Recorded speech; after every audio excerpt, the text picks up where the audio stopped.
Do you have one? So we're good to go. All right. Well, welcome everybody. We'll go ahead and get this meeting kicked off.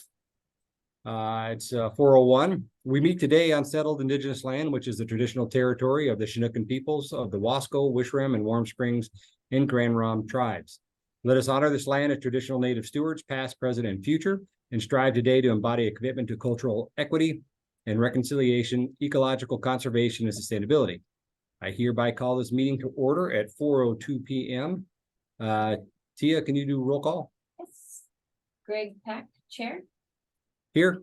Megan Ramey, Vice Chair. Here. Daryl Roberts, Secretary. Here. Megan Larrabee.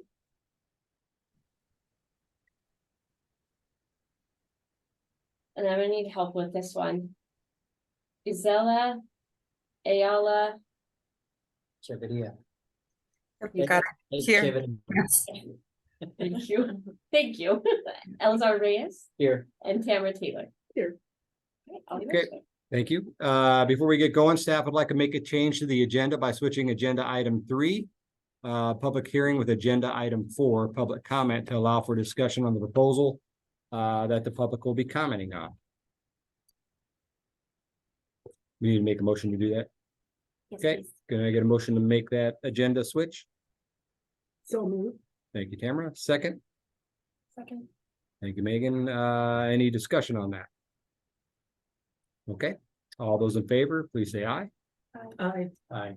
Aye. Any opposed? Okay, we're changed.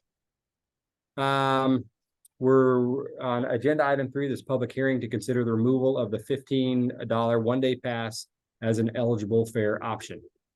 I would like to open the public hearing to discuss the removal of it as an eligible fare option. This will be the first of 2 public hearings where we'll be accepting public comment.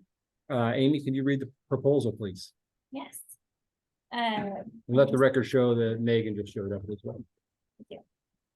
That's another one, yes. So just a reminder, the $15 one-day pass was enacted in 2021 as a way to encourage visitors to use the Columbia Gorge Express again as after the pandemic, or during the pandemic at that time.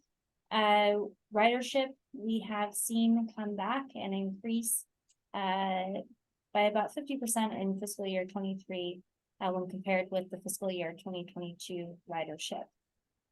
Based on that information, and also based on the fact that this fare can only be accessed digitally, so it's not really available to all. It also creates additional confusion for riders and difficulties for staff. It's not a super kind of simple fare. Now, we are also trying to align ourselves with working with the other service agencies. So we're the only one that has a one-day pass fare. And while I understand the original intent, I think at this point it is time to remove that fare to allow for potential increased fare revenue on the Gorge Pass, but also one-way fare as well. That will help us recoup some funds for match for some of the community programs that we're working on, so that can actually benefit the community. Are there any questions? So what if somebody is only here for like one day? Like, what is there some option for them other than purchasing the entire Gorge Pass to use the train? Yes, so they can do one-day or one-way fares. So let's say they're going from Portland to Multnomah Falls. They pay $10 one way, and then they pay $10 in order to return to Portland. Right, okay. Currently, with the day pass, right now it was $15.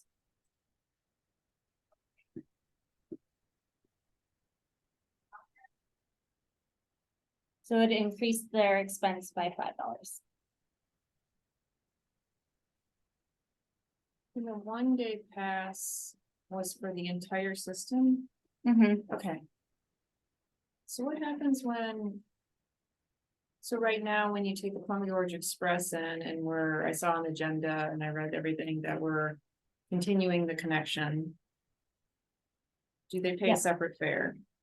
For the Hood River Connect? Yeah. or- No, Connect, yes. so it's, if they have the 1 day pass, they can use it on all of this. Oh, you mean if we In do the remove the future. pass? Yeah. Yes, they would need to pay another $1. It's also likely gonna be new solutions for the HR Connect in the spring. Okay, So that route might not exist and it should be city route. so that's a natural, I think, pairing together. Sure. I'm just trying to think of other. Like I know in some cities you can get a transfer. When you disembark the bus, you're like, I'm transferring to the X bus. And they give you like a transfer certificate or whatever, but we're not gonna do that. Okay. Sounds good. Okay, we'd open it up to public comment, but we don't have any public here. Kathy's here. Oh, Kathy's here. But she's staying muted, so. Oh, there she Yeah. is. Well, I really liked the way that that Amy explained it to me. And that was that essentially Cat is giving visitors the discount, whereas our local residents aren't getting that same kind of incentive or discount. So I like the way that that she looked at that perspective as well. I thought that was a good perspective to take. Okay, thank you. All right, if there are any other questions, somebody want to make a motion to move us out of this public hearing? Make that motion. Thank you. Do we have a second? Thank you, Megan. Any other comment or discussion? Okay, all those in favor?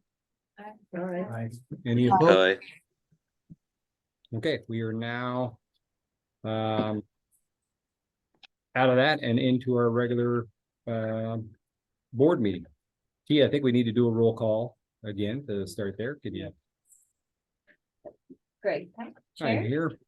Megan Ramey, Vice Chair, here, Daryl Roberts, Secretary, Here, Megan Larrabee, here. Gisela Ayala. Echeverria, Echeverria. Yeah, here. Elazar Reyes, Here. and Tamara Taylor. Awesome, full board, love it. We now need to approve the July 19th meeting minutes. You guys have that in your packets. Did everybody get a chance to read through? Does anybody have Yes. some changes or modifications? no, No, Okay. Anybody here in person? Okay, somebody, I'll entertain a motion if somebody wants to accept the minutes. I'll make a motion to accept the minute. Thank you, Megan. We have a second? Second. All right, thank you, Tamara. Any further discussion? Okay, all those in favor of accepting the minutes, please say aye. Aye. aye, Okay, any opposed? All right, minutes are hereby accepted. Again, open it up to public comment for this meeting. We do only have Kathy here if there's any public comment. Okay, we'll move on to agenda item number 5, financial report. Tia, All please right. go ahead.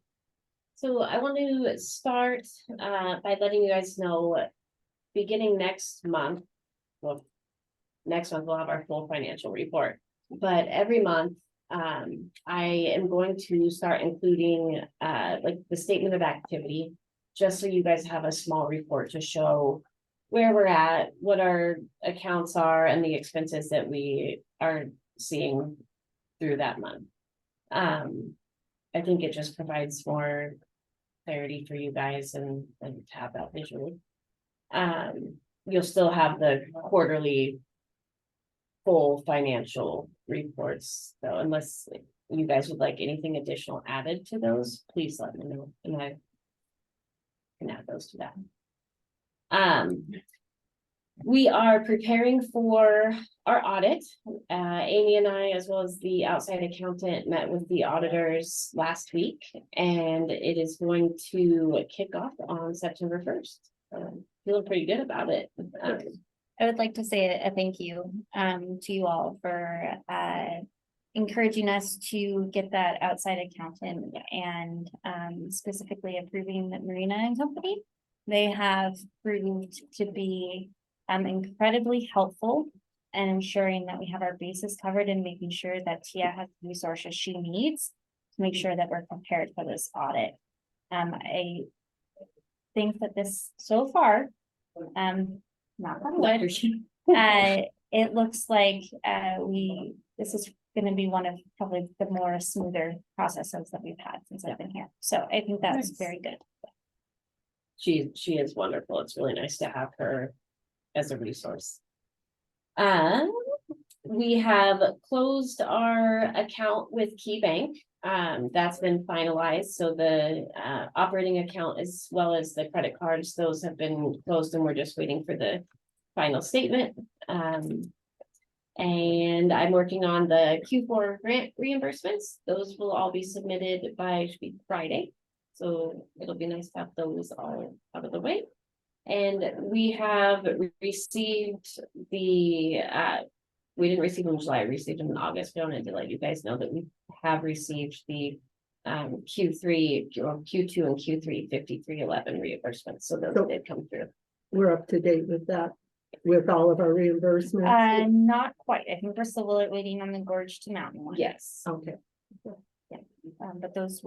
we were just able to submit for those a couple of weeks ago, About 2 weeks ago. So, we're just waiting on those. Does anybody have any questions? So those reimbursements that you're talking about, those will show up in the current physical year or the previous? The current. Okay,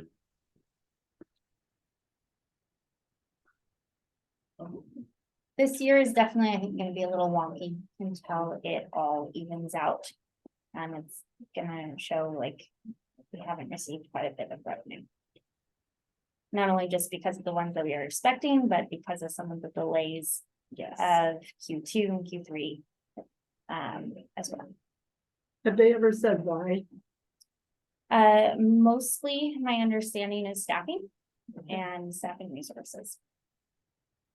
I think probably if you guys speak to different elected officials, I would encourage them to use their voice to encourage other legislatures, non-elected officials that you're talking to ensure that ODOT has the resources they need.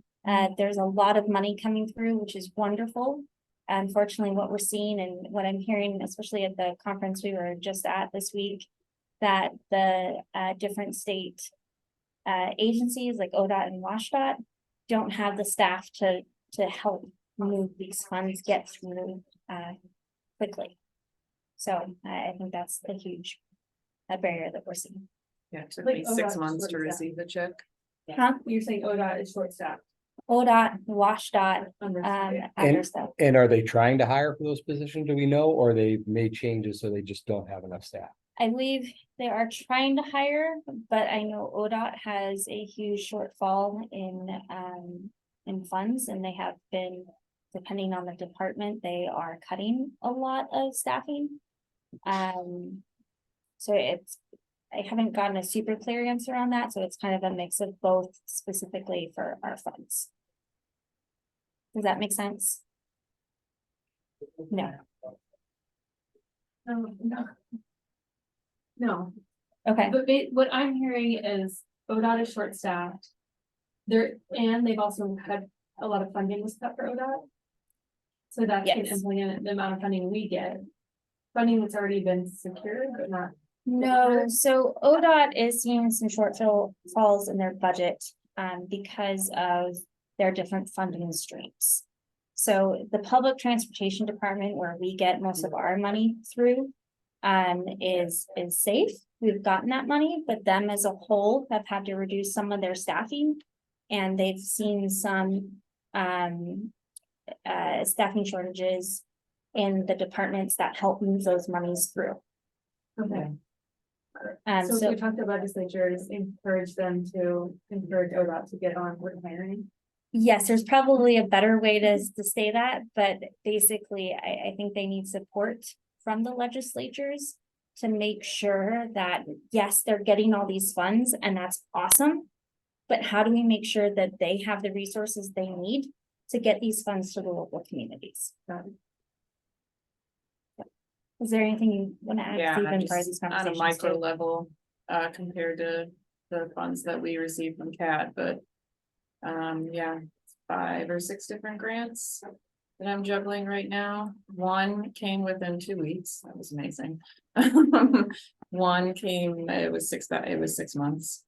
And I'm waiting on one that will be about 2 months. So yeah, it's not the grant managers, but it's I think the people behind the scenes in accounting. And then I think it's even when they have hired, finally get to the point where they've hired all the open positions, then it's the training and making sure that people are caught up. Okay, any additional questions on that? So that's done with agenda item number 5. Is there anything else you want to add? I think that covers it. If nobody has any questions or. Okay. And I apologize, I asked to move agenda items around and then I didn't even follow that in the public hearing, if you guys noticed that or not. No. I'm like, wait, I gotta move agenda. Oh, that was before. I apologize. Resolution and action items. Amy, do you want to go ahead? Thank you. So the first one is the approval to remove the Cascade Locks deviated fixed route. As a reminder, at the June board meeting, staff shared with the board a couple of underperforming services. That being the Cascade Locks deviated fixed route and the Hood River Connect service. The board had approved us to reach out to community members and stakeholders to do some additional research and move towards potentially making those changes. So after that research, our proposal is that the board approves the replacement of the Cascade Locks deviated fixed route service with dial-a-ride and leave the Hood River Connect service as of now. For the Cascade Locks deviated fixed route, on Monday, I went to the Cascade Locks City Council meeting to share what the board was going to be reviewing today. The main concern that they brought up was just ensuring that if Cascade Locks residents are calling for a dial-a-ride, that they have the ability to get a ride. I have some data here that basically shows that there are availability. It'll be a little bit tighter. People will need to plan ahead a little bit more. But they should have the ability to have several different options for when they can ride and use our dial-a-ride service. Also ADA riders, so those folks who have gone through our program to be listed as an ADA client and then eligible for the complimentary paratransit service. They can schedule subscriptions. So if they have gone through a program that says that they need on-demand service, door-to-door service, and they can't use fixed route, they work with their doctor and they fill out a form. And they would have the ability to have subscriptions. So every Wednesday at 2 p.m. they could be picked up from their home if there's availability and taken to where they need to go and back again. And we can schedule that on a weekly basis. And that would be done by what vehicle? Is it be done by the current current dial-a-ride? dial-a-ride? Yeah, Okay. so with the removing the deviated fixed route service, we're essentially removing an extra vehicle and an extra driver. And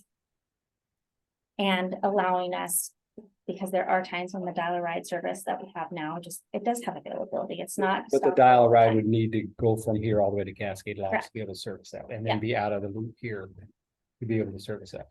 Correct. But all of our rides have to be scheduled at least a day in advance. Okay. So it's not like someone could call us one day and say, hey, I need a ride, and we wouldn't be able to serve them because they're in Cascade Locks. So you have time to get it scheduled, however. Yeah. Availability. So I was looking at the specific blocks, and on average, there was at least 2 to 3 big blocks of like hour and a half plus on our dial-a-ride where we could fit in. Yeah. Going to Cascade Locks. I think I just want to comment too, that I think over the years, like, seeing the different things we've tried on Cascade Locks and gotten a little ridership when I first started working here, we did do a dial ride service there that, and I saw the most ridership on the dial ride because people needed, there was, I think they were just like senior centers that we were going right to their front doors and taking them grocery shopping. We actually lost a lot of those riders when we removed, the Yeah, dial ride and Cascade Locks. Or the deviated fix with For that. the Yeah. deviated fix, yeah. so that brings up the good point is, having this back would allow us to get more data to understand when riders really want to come in between Hood River and Cascade Locks, and the use cases. It also is in line with the transit master plan. So the transit master plan, highlighted that Cascade Locks, for community services. And that, you know, community services includes dial-a-ride, micro transit, et cetera, et cetera. So having the dial-a-ride would allow us to get more understanding of who would be using the service, when, and then down the line, we could potentially look at more micro transit solution or working with the local taxi. Does Columbia Gorge Express stop in Cascade Locks? Yes, So that's technically an option from Hood River. to Cascade Locks. correct. So And that's not what this bus did before, though. Well, right, but she did mention getting from Hood River to, or Cascade Locks to Hood River. yeah, so most of the people from Cascade Locks, they're trying to get to Hood River, even the Dows for medical services or grocery stores or, you know, all the normal things, but they have the people who have been using the deviated fixed route, it's because they need more of that door-to-door service that Columbia Gorge Express cannot provide right now because it's simply an inner city route. What's the range of the dial ride for them? Same as it is here? I mean, you can go, Anywhere in Hood River County, Yeah. yeah. Well, Yeah. time committed. And now that's what I was trying to get a clear picture of roads, you know, cat going through Cascade Locks. And that's just the Gorge Express Yes. will be. Yeah, so the Columbia Gorge Express will be going, so starting in September, it goes down from the summer high service of 10 to 7 trips a day. So that will continue to consistently happen. The problems in the past have been, how do you get folks who need more door-to-door service to the Columbia Gorge Express? Which is why it's kind of highlighted that maybe using more of a spoken model or the first mile, last mile solution of getting people to the Columbia Gorge Express. The problem with that is you get them people to the Columbia Gorge Express. And then when they get to Hood River, you again need them for some sort of dial-a-ride to get from here to where they need to go. So I think moving forward, moving this to dial-a-ride, but then potentially looking at putting additional restrictions. So maybe the folks that use this service are eligible, it's more along the guidelines of complimentary paratransit, where you have to be an ADA client or something along those lines. And those are things that we can look at further down the road. But I think now it's, okay, we're not really, the people who we are serving right now, we're not serving them super well. There's only 2 times they can use the service. It's super restrictive. We have, whenever folk who lives at the Wyeth and Lou site, whenever he uses the service, he's sitting in that lobby for 5 hours, waiting for the next bus. So while the deviated fixed route, it kind of helps ensure people have access, it's very limited access and very restrictive. okay, you know, that makes sense. I would just hate to lose our visuality in Cascade Locks, you know, Yeah. because of future possibilities and not have someone come in and take it away. That's would be a concern that I, Of just like removing a service. right, but somebody else coming in and taking away any possibility of cat being viable in Cascade Locks. Understood. So just because we're removing a deviated fixed route, the concern of bringing it ever back or the showing that it can happen. Yeah, you know, it's like Uber and Lyft coming in and, yeah, that's the only thing, but I understand what you're saying. If we still have some type of visual You know, but the purple cat is still seen in there as a viable option, some way, somehow. Yeah, and I think we can That's- look at options of how to make our shelters a little bit more visible and that's something we're working on with the digital real-time technology. And then I think there's additional outreach, and as Sarah, who's our travel trainer, she's working on the school and Cascade Locks. I've been going to the city council meetings on a fairly regular basis. I think there's ways to really get engaged more than just necessarily have, you know, bus there. But I think that the thing is we need to make sure people know is that they can use CAT still by making rides in advance. And then I think the thing that we need to work on is if it gets to the point where everybody's like using it a lot more because it's more accessible, then what's our next step? Is it working contracting with and again, these are all options that are listed in the transit master plan. We work with a taxi service who brings those folks to the Columbia Gorge Express. Do we work with a microtransit agency that essentially does the same thing? How do we kind of serve those folks? Well, it would be, I could see like this evolving into a spot where the ride shares are booked 24 hours in advance. We publish that. Other people are like, oh, I want to hitch a ride too. That would be like, it's almost like ride share pooling. Yeah. But I don't know the technology to make that happen. Well, and I think a lot of it is we're talking to our dispatcher, Becca, and I think, especially in the early stages, if this change is approved, is going to be her working with the people who call in and say, oh, awesome, you know what, I already have a ride booked from Cascade Locks that's just an hour later. Can you do your trip then?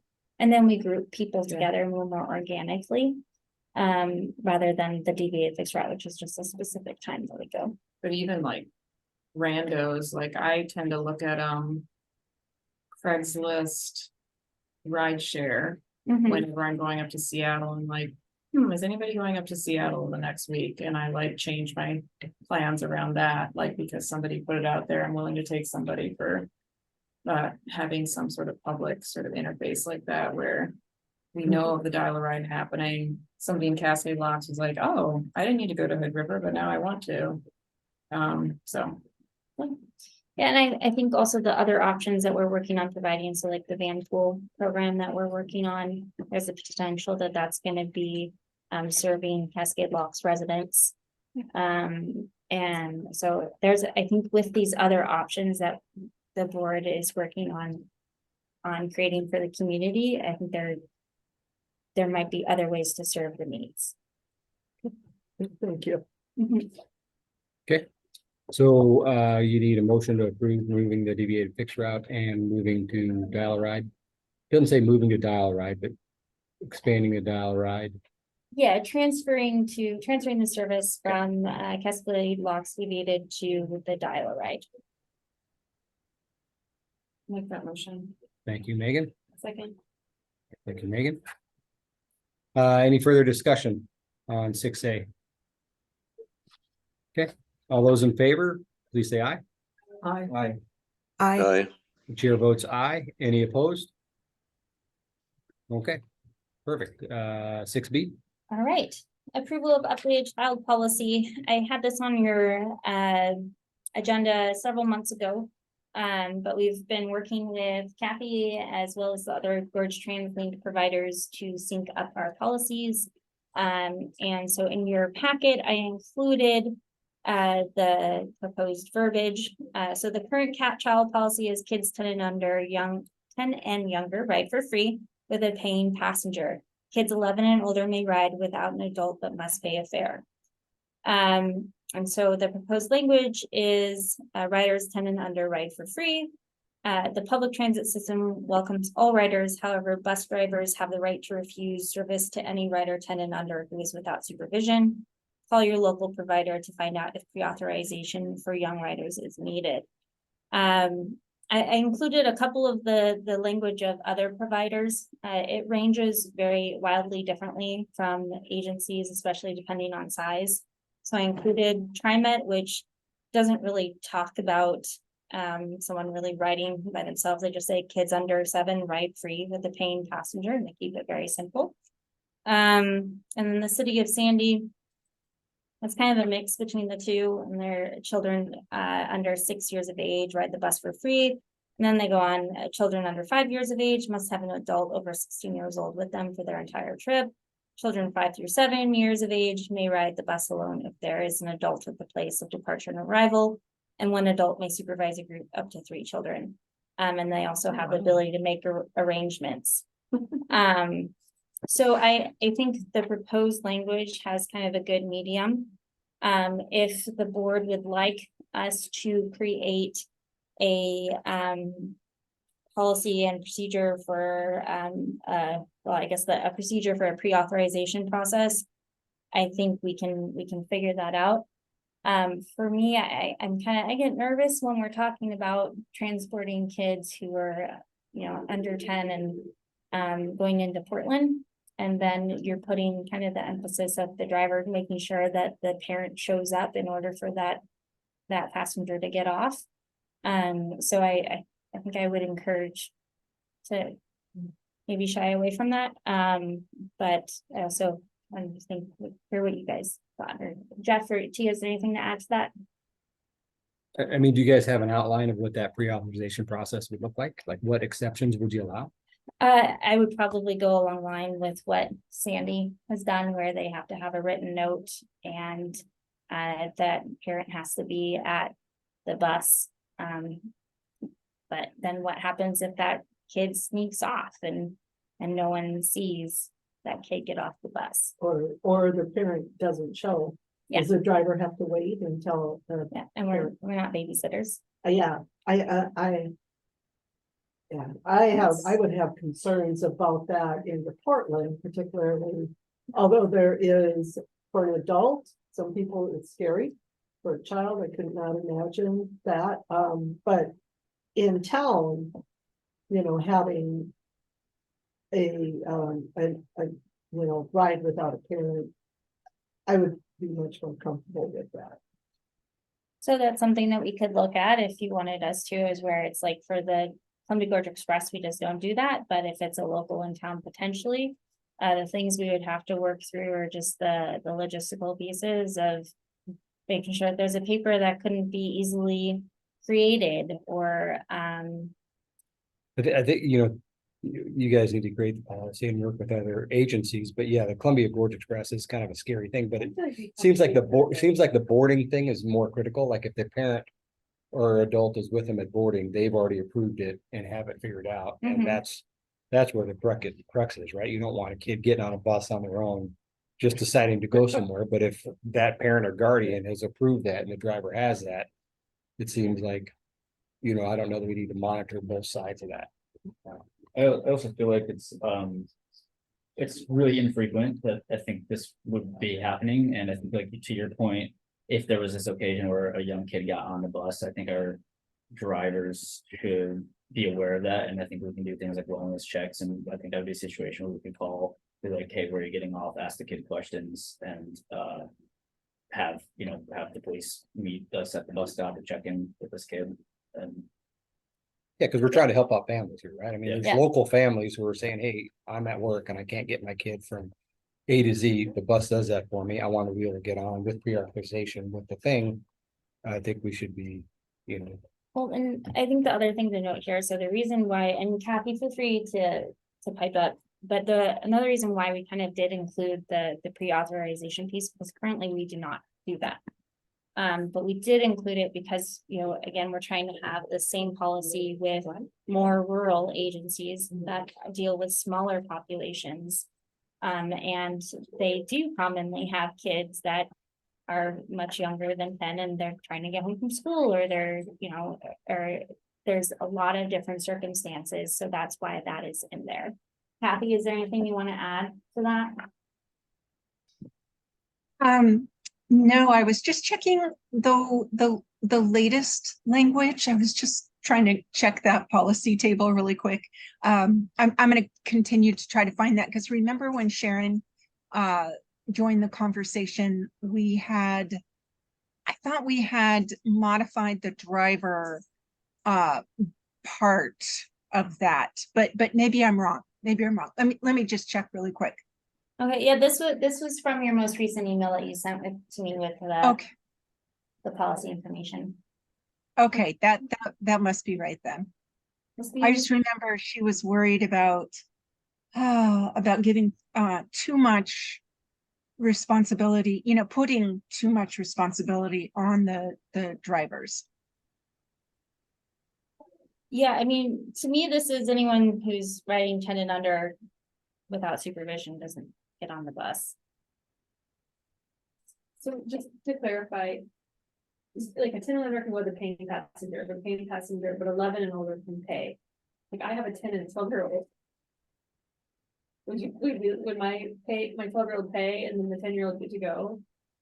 For this So policy? for this policy, and actually for our current policy, Yeah, your 12-year-old can go. can ride around. Yeah.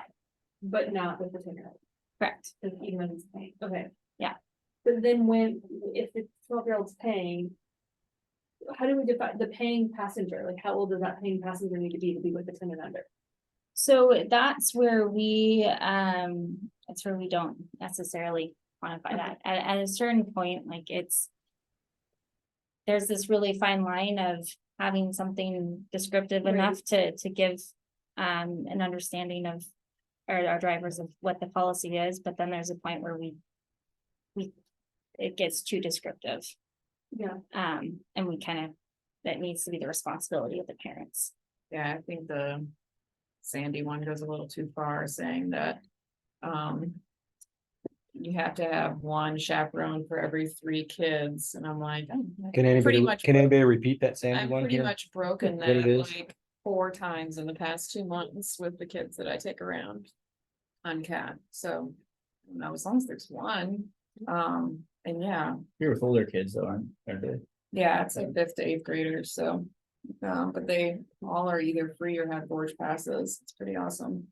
I don't know, I'm kind of with Greg and or airline policies. I know that's a whole different animal, but that can be really scary too. But what are airline policies on kids fly free all the time, or fly without parents all the time? Yeah, but there's extra like chaperoning involved. There, Fees, they're escorted. We've recently done it actually for a while, but. I think overall local makes sense. I do feel like sending unaccompanied minors, and maybe we can, with age to Portland, open this up for liability. Like I just. Kids wanting, I don't know, run away, forge something, like. It's too easy to We make a would lose note. a kid in Portland. I mean, I'm going like what I Oh, think yeah, is the no worst case notes. scenario. Yeah. Yeah, so So just someone opposes as the adult, I mean. Cause that's a driver's discretion, right, to decide if the child's 10 years old or not, cause my son can walk up and say I'm 10, but he's 9. Right. Yeah, the But who decides that? pre-authorization is the thing. yeah, so I mean, the driver, so in this scenario with our proposed policy, it's yeah, so they could lie, right? It's completely This is my possible. mom, but it's his friend that's taking him to Florida to go shopping or to But meet some then- guy that he met on the internet. But then the drivers have the ability to refuse service, Mhm. they just don't feel comfortable if there's Yeah. if there's something that's not sure. We've done it before. There was a couple of kids in Cascade Locks and the driver said no. And so and the reason why they were able to say no that time is because they actually didn't have fares. So this does give a little bit more leeway in that sense, if it's just something doesn't feel right, then they can say no. And we did a wellness check on them too. Yeah, we do a wellness check. I mean, could they also check like for school ID or something? Because I feel like a school ID would be also a way for us to determine how old a child is. Potentially, but don't I think carry we them. also, yeah, they don't carry them, and I think again, we need to kind of. Reduce the amount of things that the drivers are Mhm. looking at. Putting too much responsibility. Yeah. why was the age of 10? The age of 10 was picked, primarily for the gorge pass. So we give the middle school and high school students free passes. And that would allow it to be middle school where, so now Okay. basically anyone who's 17 or under and lives in Hood River County and goes to the Hood River County School District, they have free access to fares. Okay, So it kind of That- made it seamless. So, okay, just covering that. So it sounds like people are on board with the age change. It's just what the pre-authorization process is. And it's like, Yeah, so if you want me to go down the pre-authorization process, I can do that. Honestly, I didn't do it because just the bandwidth. And so we can do that. We can create that process. I think the next couple of months are gonna be a little busy, so, but we can put it on the docket. would making the age change now with the caveat of doing that, would that help in any way, or is it okay to wait on this until we have it all together? If you would prefer us to wait until we have that pre-authorization process, we can do that. We've found kind of workarounds from ensuring as from the perspective of the Gorge Translink Alliance. So again, we've sent out communications or like brochures that basically list all the policies for all the different providers. And we've tried to make them the same as much as possible, and we've kind of created a workaround since ours is different than other Well, folks. we could still do the 10 and younger and call it that, but just not have a pre-authorization process, just, Correct. but then evaluate the pre-authorization process and add it later. Yes, sorry, I didn't realize that. Yes, we can That's, do that. yeah, I think that would make sense, yeah. Okay, so I can put it on the docket then for probably November or something, and we can review how it's gone and then potential solutions. Yeah. Okay, Hey, that was great discussion. Does anybody have a motion to approve this age change? so moved. We have- second. Second, thank you, Megan. Any further discussion on this? All right, all those in favor of making the age change? Aye. Aye. Okay, chair votes aye. Any opposed? I didn't get a harumph or a aye from Daryl. Aye. Okay, thank you. Gisela? Aye. Okay. And any opposed? All right, perfect. Thank you. Next agenda item. C, the updated financial account structure. Okay. So in your packet, I have included a memo with some information regarding different account types. We are looking to potentially make some changes with the structure of our account, or accounts. And we have been working on updating our financial policy, which has brought a lot of this to light. Currently, we have 3 different accounts where funds are held. 2 at Umpqua, which is our operating account and our savings account. And then we have our LGIP account that's held with the county for our taxes that are received. We are, So sorry, I'm just gonna highlight that real quick. So, and we've previously talked about an LGIP account. And there was some concerns about the LGIP and the safety of it. The Hood River County account that we have is an LGIP account that we didn't know it was definitely an LGIP. So all of our reserve funds, which is about $735,000 right now, is in that LGIP account through the county. Which And- means it's not safe as an LP. So it's not in- safe, but there's other options that ensure that it's a little bit more protected. And mostly, I think the bigger, and I'm sorry, you're getting to this, Okay. is we don't have as much oversight or understanding of that account. Because basically they pool all the funds, and then I don't understand, to be honest, of how like it kind of breaks out, but so they break out the funds that should be for us. And then the main thing I think is the interest and the percentage of our funds. And the How do interest. we access those funds now? We simply, so per our policy, our current financial policy, I have to ask you guys to allow me to grab those funds. That's actually not a county policy. That is just a Hood River County Transportation District policy. And do you ask us once a year or just when we need it, or? It's mostly once we need it. And would you, so with the policy change, would you do it on a more frequent basis or on a? more frequent basis. I'm sorry, I'm gonna let Tia Okay. respond.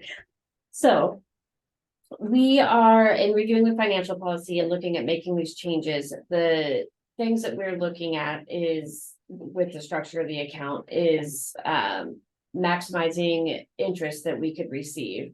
Barriers in accessing our funds, clarity of the funds that we receive in what we receive currently for our LGIP account through the county is they send us a monthly statement that isn't very clear. Nothing that shows, oh, you receive, your interest rate is 3.8%, or, nothing that really shows that. And to request those funds, Amy comes to you guys, gets approval. But then we send a request by email to the county and they let us know when a check is ready. Usually, I think it's 48 hours. Yeah, they said Minimum that it notice. can be 24 hours. So once we request it, it's a little less restrictive. I think. Yeah. But the statements they send you on a monthly basis has a running balance, just not how it got to that balance. So is it adjusted when they're receiving property tax revenue? Correct. When that comes in, then they're just proportioning that to the whatever accounts. Yes. So you'd set up a frequency where you'd be able to pull from that either on a biannual basis or quarterly basis, just to move those funds into our account, like a Yes. more arithmetic kind of. Correct. So, and that's what we're asking for approval of, potentially removing that requirement to ask you guys to move those funds every single time. So that we would just move them and then we would show the documentation of all of those funds going over to a high interest account that we would have at an Umpqua bank or an LGIP, that.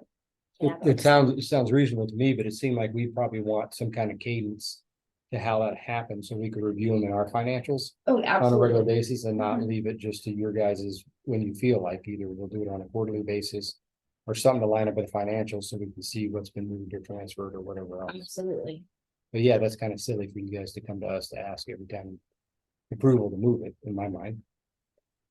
But is, to move it, yes, but to spend it, you would need approval. That goes into our general fund though, doesn't it? So what it would do is, so we'd have to keep, so per our budget, we have to keep 600,000 in contingency funds. Okay.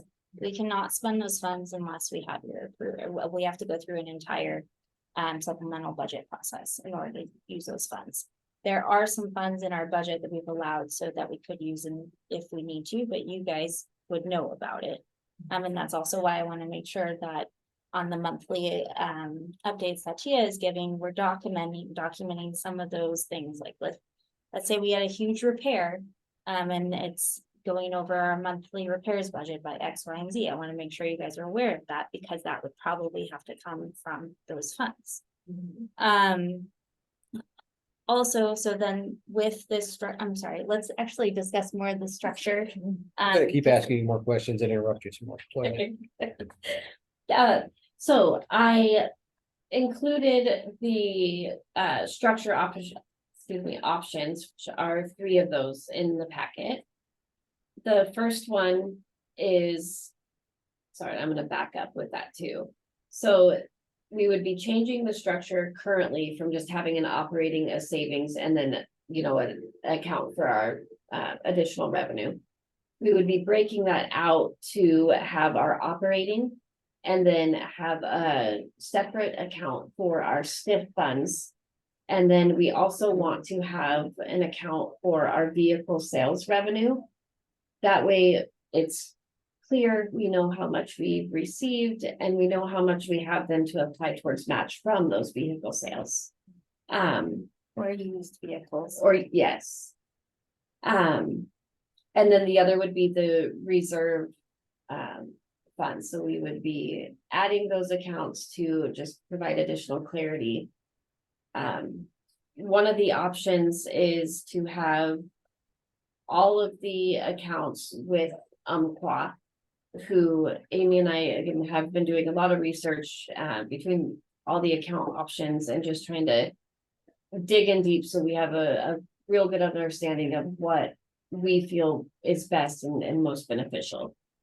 We did meet with the branch manager at Umpqua and had an additional meeting with some of the financial representatives there to go over this in more detail with us. And one of the things that they have is they participate in the PFCP, which is a program through the State Treasury Department, that they have to show that they can collateralize all the funds that are being held with them. And if they can't, then they can't be a part of this program.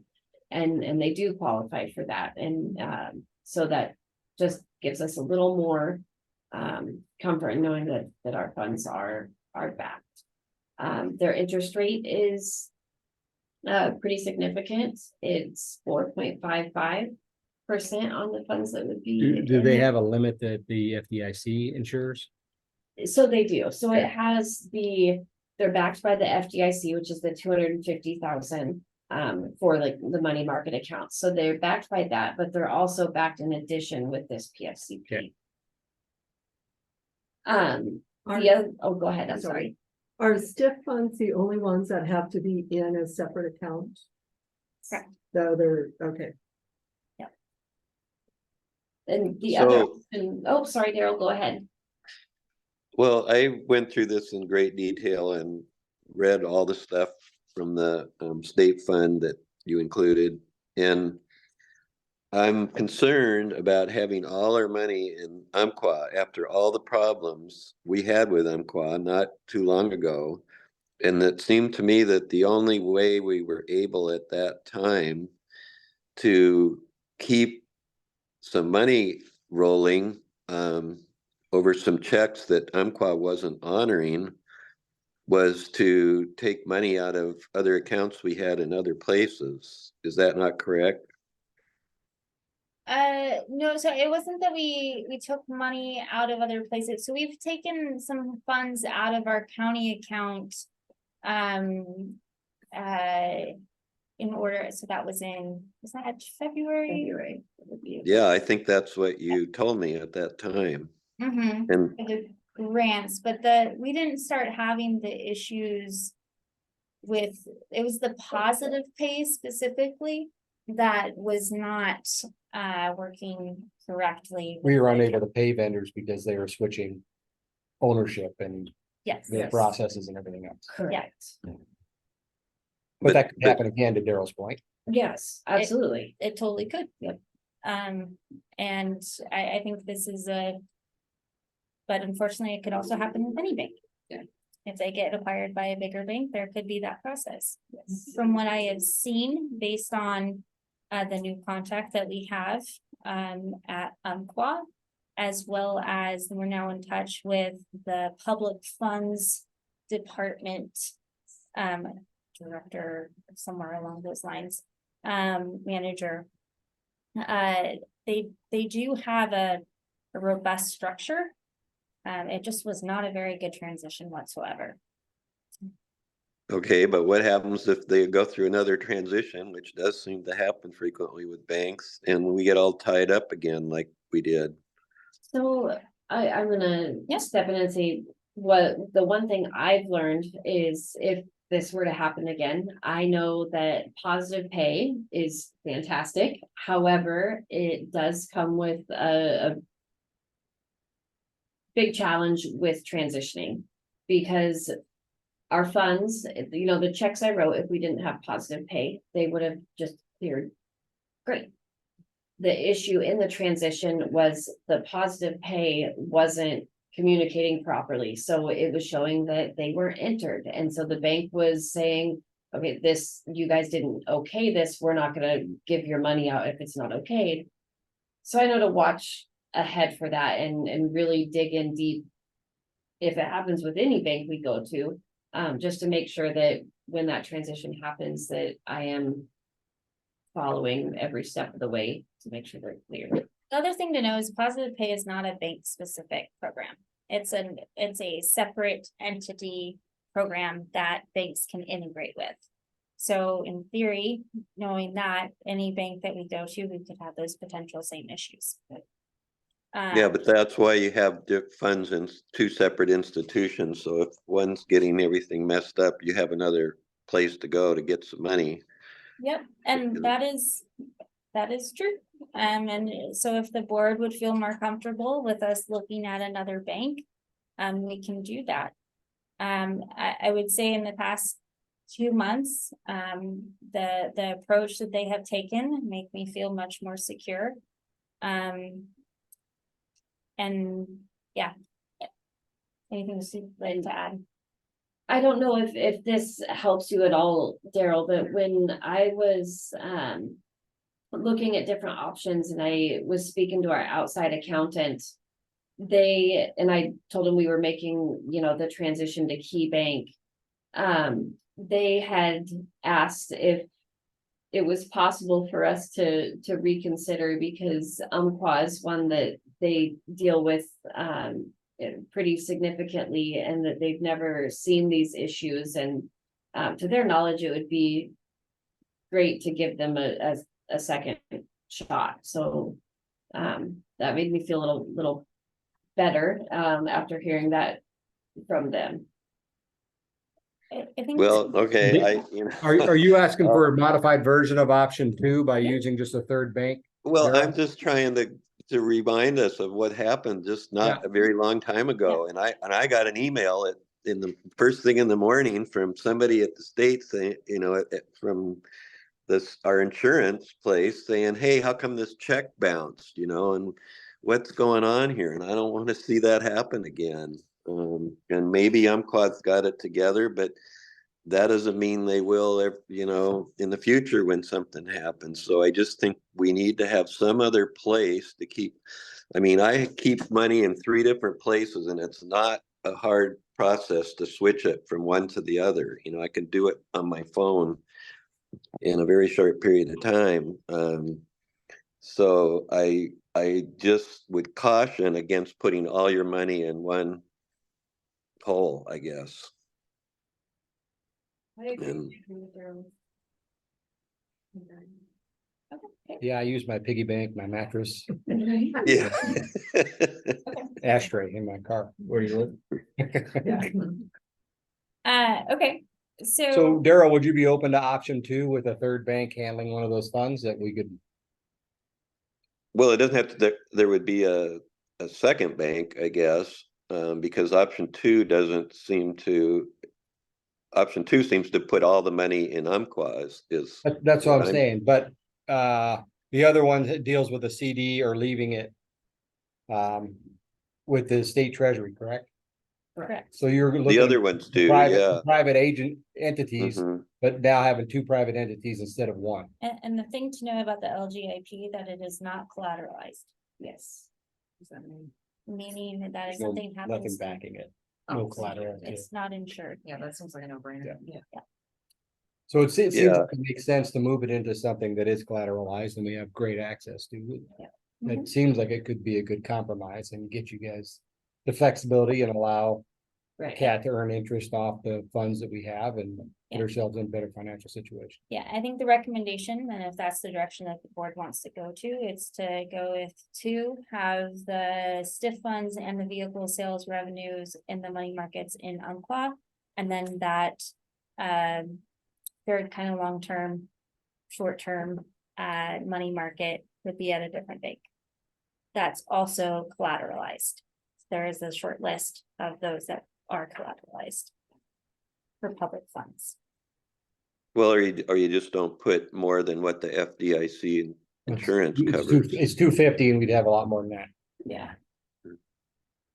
Well, you can split it up. Can't you split it up into separate? Yeah, a lot of people do it to multiple banks that, at Mhm. 250 apiece, but. Yeah, and actually, we can't put public funds in a non-collateralized bank. Okay. It's illegal for me to do so. Yeah. Unless it's the LGIP account. from the state. Yeah, apparently, yes. Yeah.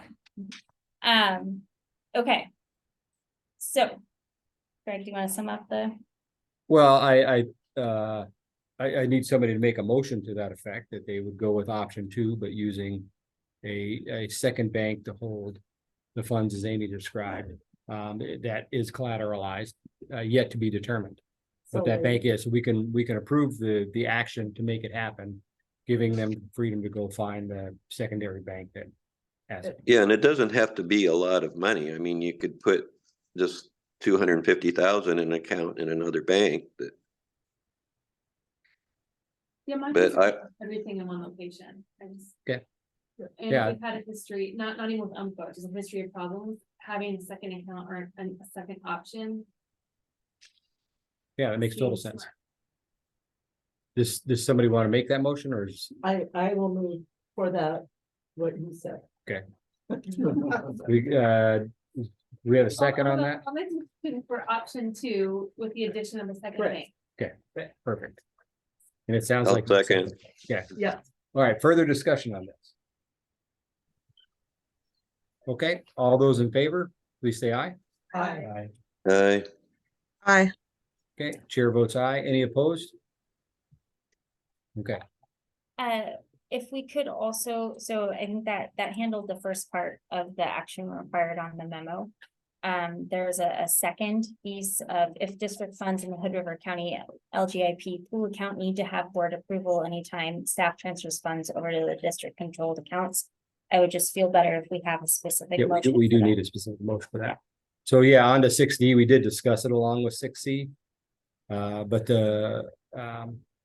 the approval for us to move those funds, and I think what you heard from, well, it's for me, and I didn't hear any other discussion on it, on a interval kind of basis where we could see it quarterly and I'm not sure how often that's funded by the county or funds or there's enough in there to move, so I don't. I think a quarterly would work. Okay. And what we would do is, the intent would be to have it the month before we do our full financial statements. That way you could see it on that statement. Okay, that so it'd report. be approval to remove the board approval for transferring of those funds to a quarterly basis. Will you guys just have permission to do it? Yes. Well, wait a and second. Well said, but that's And the intent. could simplify it to say the board amends the financial management policy to allow board or staff to move funds from the LGIB account on a monthly or quarterly basis. Okay, that's cleaner. Daryl? I thought option 2 eliminated the LGIP account. I don't see anything about the LGIP in option number 2. So it's the county account. So sorry, Yeah. when I was referring to the LGIP, so I was referring to our current county account. It's an LGIP account. Right. So the current financial policy states that in order for me to move any of those funds, I have to get board approval before I do it. In order to make it so those funds move over easier, but also in a transparent way, and so we can keep in a district managed account. If we can just amend the policy where it doesn't require that approval. Okay, but what I'm saying is in option number 2, I don't see an LGIP account anywhere. It doesn't exist anymore. It's a type of account. how does? Is that not, am I not reading this right? Yeah, so the option 2 is basically looking at Structure. the structure, and what happens to the funds after it leaves the Hood River County IGIP account. So there still would be an LGIP account then. Sorry, I'm gonna answer Yeah. a question at a time. So the Hood River County LGIP account is our property taxes. And that's put in there by the county. Correct. So we don't ever put funds in there. No. We just pull funds out. Correct. Okay. Yeah, Mm. I'm sorry, Daryl, what was your question? Okay, so that account will still exist no matter no matter which option we pick here, that account will still continue to exist then. Yes, And so there would always be some money in some other place that you can take it out of then. yes. But when we're gonna pull it on a quarterly basis and put it into a secondary account. Okay, okay. Yeah. Thank you. So did everybody hear what Amy said? Okay, does anybody want to make that motion? Or 6D? Do you want to restate the motion? Yes, sure. To approve or to amend the financial management policy to approve staff to remove Hood River or funds from the Hood River County LGIP account on a quarterly basis. Perfect. So moved. Okay, thank you, Megan. Do we have a second? A second. Thank you, Megan. Any further discussion? Okay, all those in favor, please say aye. Aye. Aye. Okay. Any opposed? Chair votes aye, motion passes. All right, nice work. And what we'll do before the next board meeting is we'll make sure we send out information on what our top choices for those different banks based on our research. Thank you very much. All right, go ahead. No, Does that, we already had further discussion in the motion, so you can stop. I'm just kidding. Go. no, well, does the county fund have a higher balance like in October? Is there, Yeah, so it's Yeah. gonna be interesting. Okay, I think everything that's gonna come out is gonna come out right after we receive our property taxes revenue. okay, A lot of why we get some incremental ads on a month-to-month basis is the interest that we're Okay. earning from that. And that interest is, so with a money market account right now, the rates are about 4.55%. So that's 5 basis points higher than the LGIP. So we could, do we have to keep a certain level in that account? in the Hood River County LG, no. Okay. Good question. Okay. Thank you. And just sorry to add to that, a lot of the other districts, there seems to be kind of a wide range of what they do, like the Hood River, Port of Hood River. They take it out automatically. There are some other districts that leave it in. But there seems to be a wide range of, some will just take it out automatically and some keep it. Thank you. All right, we are almost right on schedule. Agenda item number 7, operations manager report, Jeff. Cool. Starting off with employee of the month this week or month, and we have Rod Espy, and he just acknowledging his support for his fellow drivers. He's their union rep and really helped communicate through the changes that we had in the past contract changes. And yeah, so just wanted to highlight him for his support. Yeah, he's, I was waiting for this employee of the month. He's one of my favorite drivers. Yeah, It's very nice. nice guy, excellent communicator, very detailed. We didn't have him, a lot of stuff would fly under the radar that we don't know about machines, so yeah, happy to have him. Okay, cool, moving on to performance report. Overall safety score is a 91. That is 1 point lower than last month. That is mainly due to an increase in speeding, a very slight increase. We had 3 harsh events, which is down from 7 the month before. I did expand the speeding category, so now we have a moderate, heavy, and severe. Just so we have a more detailed representation of what's actually happening. Let's see, moving on to fixed OTP and DAR OTP, it's still pending. I'll talk about that a little bit more when I talk about our new dispatching software in the next section. Hours driven was 1,464, miles driven was 48,506, fuel cost 20,135, fuel cost per mile 41 cents. For customer complaints 1 and customer incidents 1. The incident was we had a couple arguing here in the office, and it escalated into they were not throwing punches, but they were getting physical out in the street, and we had to call the cops. The cops de-escalated that situation. And then we had a customer call and complain about just our day service gap in Upper Valley, which we're aware of and would like to modify those routes in the future, but now's not the time. Yeah, we're hoping for potentially next spring, summer. It'll also kind of coincide with the changes that are highlighted in the transit master plan for the Upper Valley, which is eventually to make it a fixed route. So that, and then And on weekends? hopefully it'll depend on funding. I think Yep. for weekends, we're gonna have to wait till the next biennium. We're working on it. Okay, moving on to ridership. Part of this last time. Okay, so we have reduction of the Dell service. So that's about roughly, we're getting around like 400, 500 riders a month. So even with that, our overall ridership was still up to 8,159, which is about 1,000 more than we did last July. And then hold on, I got some notes. Columbia Gorge Express and Cascade Locks are likely up due to the riders visiting the waterfall, and we're getting a ton of ridership on the from PCT riders going back and forth from Cascade Locks to Hood River. The downwinders too, I noticed. Really? A lot of downwinders. Going one way on the river and going back to Cascade Locks. Oh, that's cool. Yeah, Yeah. Actually, somebody that's spread the word within that. yeah, Group. great idea. Where were they launching it?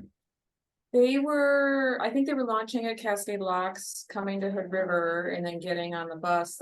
There was at least like 5 guys on the bus to Portland while they were going to Cascade Locks, but what? Were they foiling? What were they doing? I don't know. I was listening to some of them were surf skiing. It was a gorge blowout like that. There's one. Yeah, there was a big event. race From, I think, the Bridge of the Gods to the river. Yeah, but I was hosting a downwinder 2 weeks ago. He wasn't doing that, but yeah, it was like the downwinder sort of week last month or in the past 3 weeks. So what are downwind? I can't explain it, but people that like, Do wind sports, the wind pushing them Right. further downwind, so it's. So instead of just getting in at the event site and tacking and then coming back out, you're starting at Viento or Cascade Locks, and then you're shuttling the ride. So you're going all the way, you're using it to like travel down. So you start there and end here. And You just follow, you go with the wind. Yep. Yeah. Whatever. as far, yeah. Okay, but, okay. If we could do a highlight of that, next Yeah, time it's actually someone does pretty cool to know. that would I be know. super cool. Well, it's, yeah, if your drivers notice, our drivers notice it's really easy to pick them out, because they're the most like fit people I've ever seen in my life. I mean, this one guy was so obvious because he had a South African accent, and I was like, okay, paying attention to that, but yeah. cool. Hours of service, those are slightly down due to the reduction of the Dell service. And we added the white salmon service, so that's added 44 hours, still overall down. So I think down roughly around 60. Because the Dell's usually around 110 hours. Don't think there's anything else really to call out on that. Boardings per hour are up 1.4 riders from last July, making it 5.7 per hour. And overall, it's increased on all of our routes for this month, which I think is also due to the PCT and our summer service.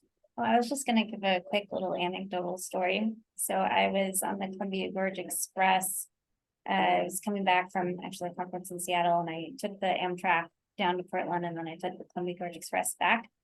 I sat in front of these 4 guys who they were 2 were PCTers and 2 were bicyclists that were they were doing bike camping, and they were actually on their way to Seattle. I did not say a word. I did not identify myself as a CAT employee. And I had a couple of guys, they sold the service to these other guys, and they were talking about the entire program, the entire Gorge TransLink system. And I was just grinning ear to ear. It was one of my favorite days. It was wonderful to hear.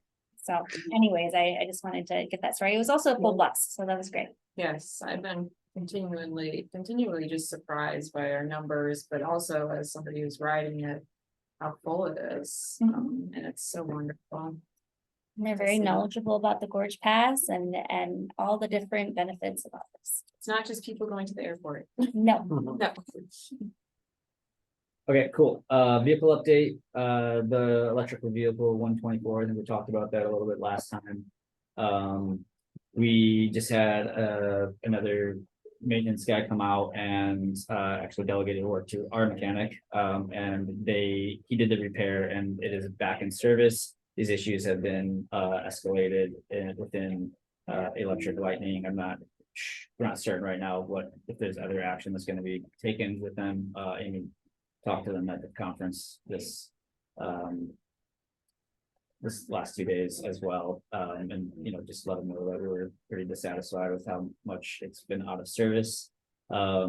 So, yep, that's where we're at with that vehicle. Auctions. The auction vehicles 206, 208, both of those sold, roughly, 5,500 for both of them. Those are getting picked up, tomorrow at 1 o'clock. Upcoming service changes, September 9th is our schedule for the start of our new bid. White sand service ends, and we are reducing the summer CGE service, so that's the 12:10 and the 5:30. We are changing our 6:30 AM, which is normally around, to 6 AM to try to accommodate some of those 5:30 commuter people, so they can still get to Hood River by 8 o'clock. So From Portland, they can get to Cascade Locks at 8:10, and then they can get to Portland, yeah, they can get to Hood River by 8:30. So in theory, they can get to work by 9 if they're a 9 to 5. yeah, and so that the idea for that also is that we shouldn't change at 6 AM for next season service. So we're planning to just have that all, never, we won't go back to a 5:30 and keep that 6 year round, and we're trying to move that way with the CGE schedule so we can stop changing the schedule on everybody, but didn't want to do it this time around because it was kind of short notice for the other transit agencies to link up with us. So, and we've opened up that conversation with them too for the to start planning for the spring, so we're all in sync. We did feel it was important to do the commuter run though, so that, because there's trying to, some people going back to work, and I didn't want to, or we didn't want to miss out on those folks, finding other alternatives. Sorry. No, it's fine. White salmon, what's going on with that? So that was a pilot run for the last 2 months for the Okay. white salmon, so that's just the weekend service that Oh, we okay. provide is going to, sorry, I didn't get into that. Yeah, so just the weekend service that we provide ends on Labor Day. And then it'll start again next year. And it actually, like, we had 68 riders on that in July, so let's see what we got. I haven't looked for August yet, because August is not over, but it seems to be a lot of people are using it to get to the farmers market and white salmon, so it's actually has a lot more ridership than I think we were maybe expecting, so. Awesome. Thank you, Jeff. Appreciate it. Yeah. Okay, on to agenda item number 8, Executive Director Report. Yes, thank you. So my first item is Multnomah Falls, exit 31, update.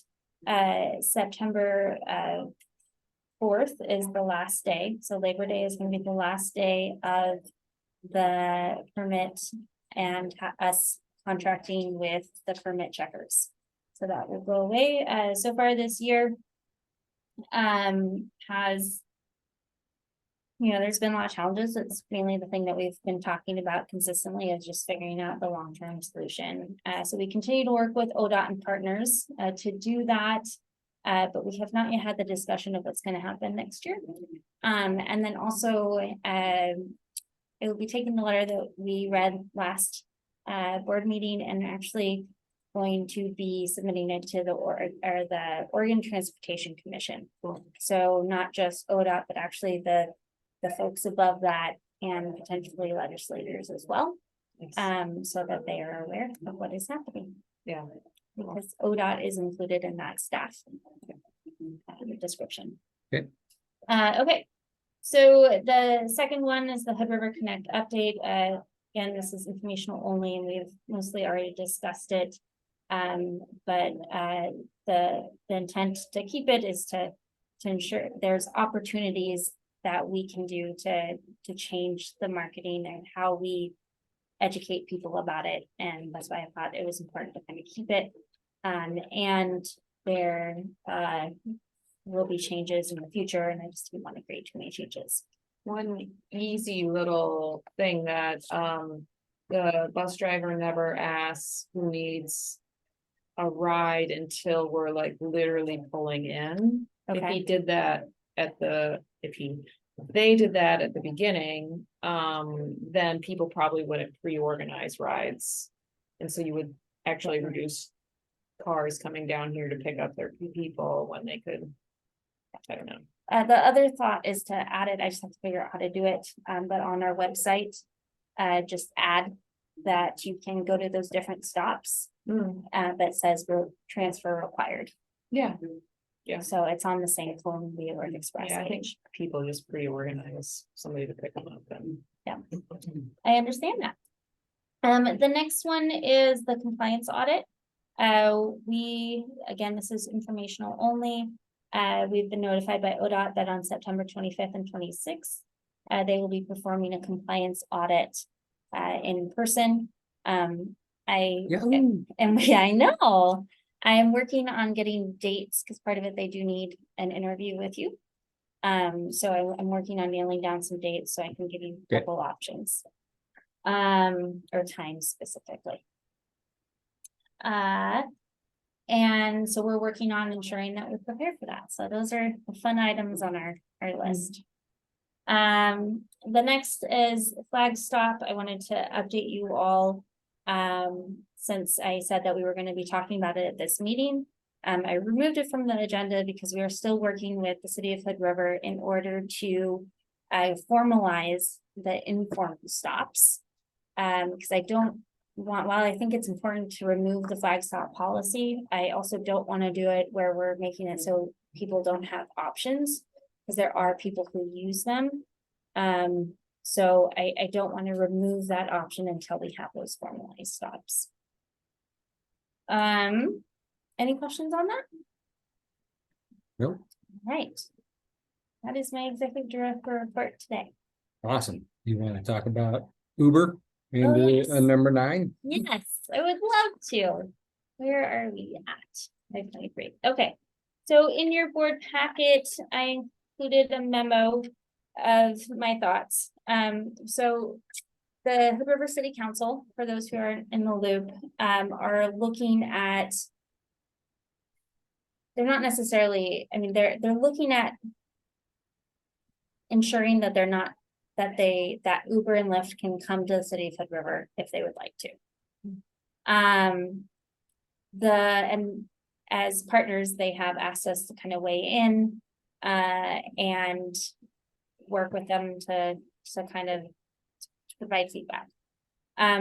The feedback I've provided so far to the city administrator and a couple city council members here and there, is that I completely recognize that there are some needs for additional options, especially for transportation options, especially when CAT doesn't operate. I get that. I am concerned that Lyft and Uber might encourage not necessarily local drivers, but it might be people coming from Portland to drive in Hood River. And one of our whole ethos is that we're removing private vehicles from the road. So I'm concerned that's just going to add to the congestion mitigation. Also, someone who has lived in big cities before and after Lyft and Uber, I can tell you that those really popular areas get super congested. And for the city of Hood River, there's already so much concern of pedestrian safety and cars and that conflict there, that I'm concerned that there's the potential for more darting out in the middle of the street, going to their Lyft or Uber, or a Lyft or Uber just sitting in the middle of the street waiting for their passenger to get it. So my suggestion is to encourage the city of Hood River to maybe kind of create specific ride hailing locations in the downtown, so people have to go to those locations in order to get to the ride hailing vehicle. I'm sorry, I didn't really ask what I'm asking of you guys all. Basically, I would like you guys to discuss what your stance is on this, so that as I am having these discussions with the city of Hood River, I can really make sure that I am speaking from you guys and not just from me and my background and my my history. So, my concerns are kind of fourfold. Is that Lyft and Uber drivers are gonna come from Portland, and it's not gonna be local drivers. The second is that it's gonna increase safety concerns in downtown Hood River.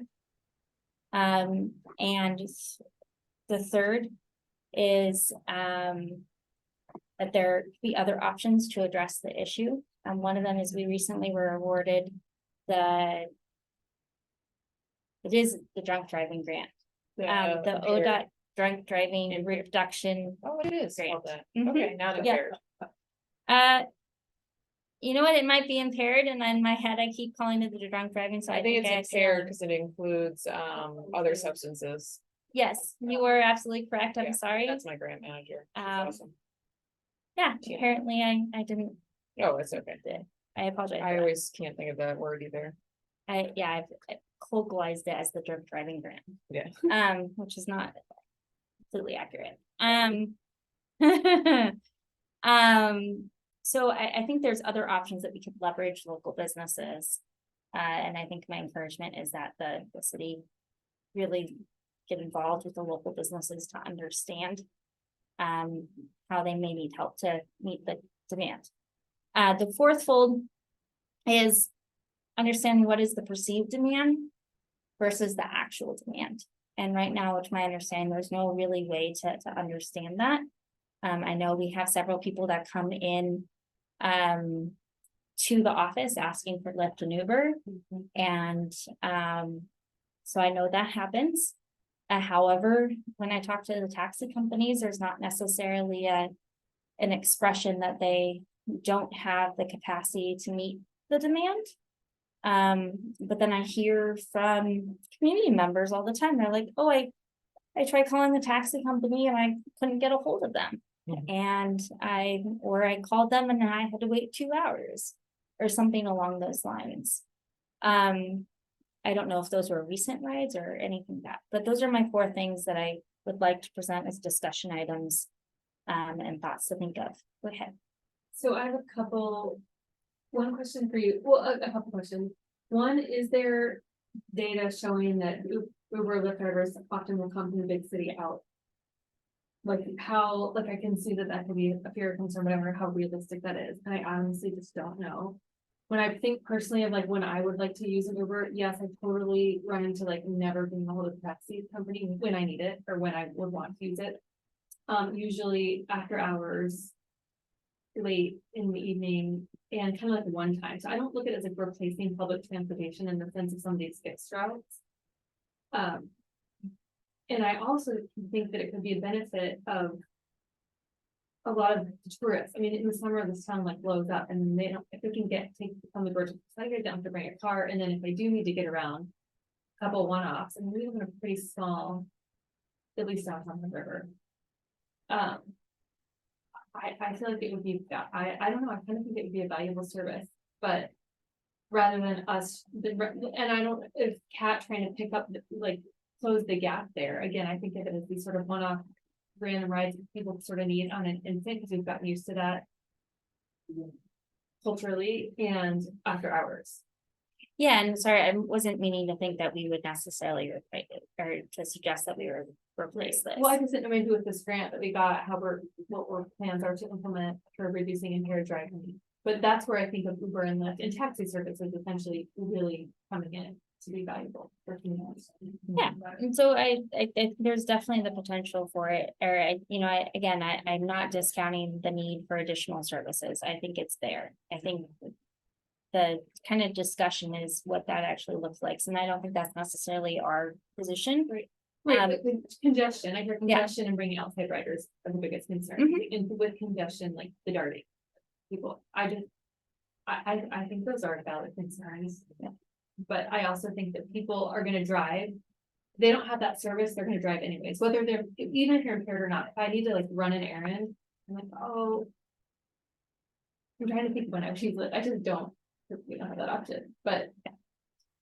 So to your point about the concern about if people actually come from bigger cities to the smaller cities. I don't specifically have that data. I can tell you that there is with our NEMT program, they use people, so the program so it's Medicaid users who can get rights to go to medical services and other services through a contracted service where that service finds drivers to take them where they need to. And in that situation, they do use folks from Portland. So that is why there is that concern. And again, it might not actually be a thing, so that would be great, but there is that potential. But yeah, I don't necessarily have any big concerns with it. If it's easier for people to get around or go to wineries and use our transportation and do it, it could be a way for extra people to make money. People make extra money, sorry, not extra people that make money, but for people, locals here to be able to use their car and put it in service and get a few extra dollars.